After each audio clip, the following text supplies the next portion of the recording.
Hello, I'm Kevin J. N. Hughes, author of The Undamned. I'm sharing stories of the ghosts on board the Delta King.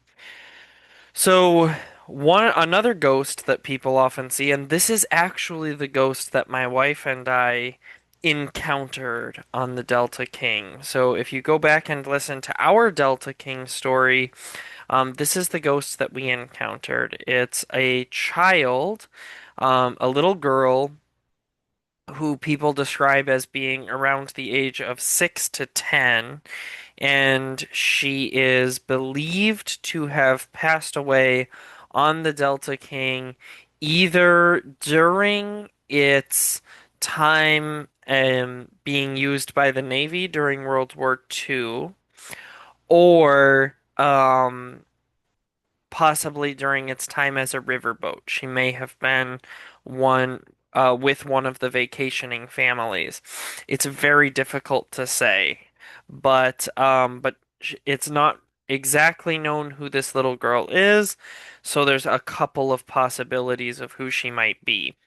But she's usually reported being seen in the Mark Twain Salon or in guest rooms on the lower deck, which we'll get back to in a little bit. There's actually a specific room where she's really often seen, the most haunted room on the ship. She's also um, generally one of the spirits that people don't necessarily see, but very often hear. People very often report hearing her either running up and down hallways or giggling. Sometimes she's heard giggling just outside of rooms, or when people are trying to sleep, they'll report either seeing or hearing a little girl in their room pattering around and goofing around.